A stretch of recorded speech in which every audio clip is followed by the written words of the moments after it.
How's it going, all you Star Wars nerds? I did shave, if you're paying attention to that sort of thing, but let's not talk about my facial hair. Actually, let's talk about my facial hair for a sec. I do have a little mustache going on, but that's probably gonna be gone by tomorrow. Anyways, let's talk about Vaapad, Form 7. So, Vaapad.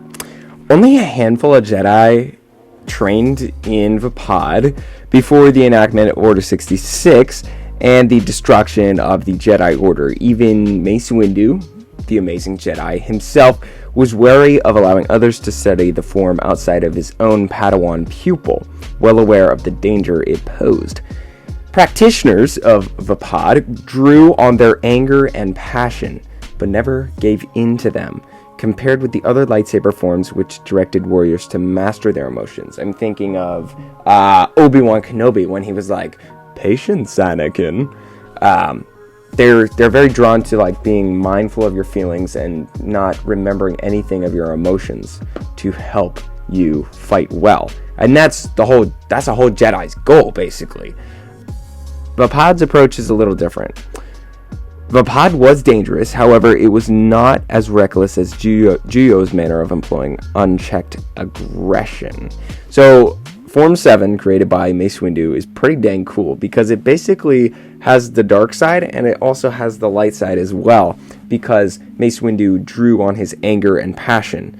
Like, he's so angry, and he draws on that, but he doesn't let that get to him to make him fall to the dark side, which is why Mace Windu was basically the only Jedi that was able to defeat Darth Sidious when he revealed himself. He was basically the only Jedi to do that when, Kit Fisto and all the other Jedis basically just got cut down, which is pretty cool, considering Mace Windu basically created a whole nother Jedi form.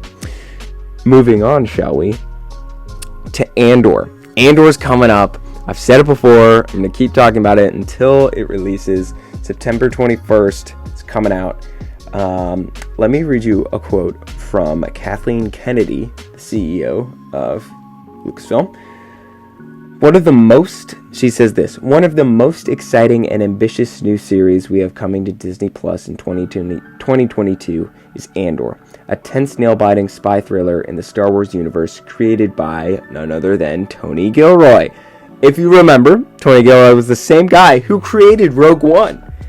Tony Gilroy professed that he was not a Star Wars fan before Rogue One, but he is now, which is really cool. Because he wasn't a Star Wars fan before, but now he is now, and he understands Star Wars, and he wants the story to be really good. And might I add, Tony Gilroy is a phenomenal director. He basically jumped in the middle of Rogue One, changed a bunch of stuff, and made Rogue One absolutely amazing. Also, Rogue One is now in IMAX.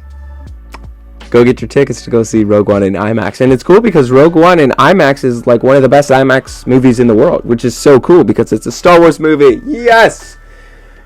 Switching gears with this discussion, Bad Batch Season 2 is, we don't know when it's coming out. All we know is it's coming out for 2022.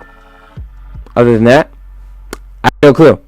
There was one thing, and I listened to the Star Wars Stuff podcast, and they basically said that Australia released a poster conveying the release date for Bad Batch Season 2. That could have been a hiccup, that could have been a mess up, we're not sure.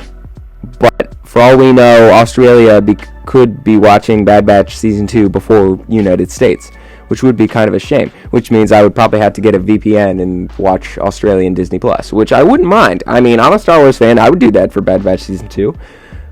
But there's lots. It feels like whenever Disney and whenever anybody's posting a new show or anything, it always there's always so much confusion and hiccup that happens. Bad Batch is no exception. Do we have any expectations for Bad Batch Season 2? What's gonna happen? I have no clue. One thing I want to see is Jedi. I want to see more Jedi. I want to see as much Jedi as possible. Because we're gonna get Tales of the Jedi, we're gonna get Ahsoka, that's a lot of Jedi influence stuff. We're gonna get Andor, probably not gonna be a lot of Jedi in Andor, probably none. But it would be amazing if we saw some Jedi in Andor, because Obi-Wan Kenobi, that series, was so refreshing in the way of there's Jedi and Sith going at it, and it's just like the lightsabers are flying, the Force is being used, and it's just like so cool. But then you have that other side of Star Wars that's more like blaster fire and stuff like that. Tales of the Jedi. Moving on. Tales of the Jedi is an upcoming series of 6 animated anthology shorts that will be released in fall 2022. So we're getting Bad Batch, and we're also getting Tales of the Jedi in fall. I feel like Tales of the Jedi is going to be probably pushed to winter than fall. I could be wrong, but I think it will, because Bad Batch, it seems like every project Disney produces is getting pushed back.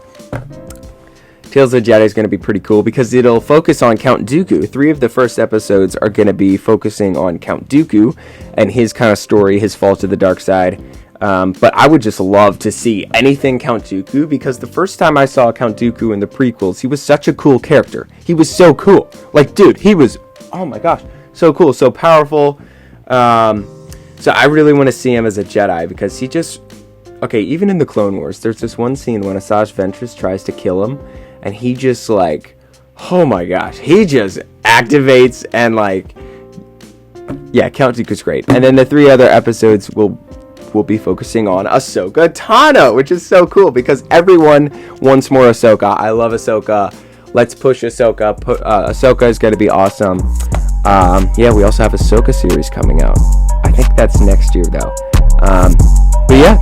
That's all I had for today. Stay cool, guys. I'll come at you probably tomorrow and Disney Plus Day, which is going to be the 8th of September. So, peace. Like, subscribe, share. Boom. Awesome.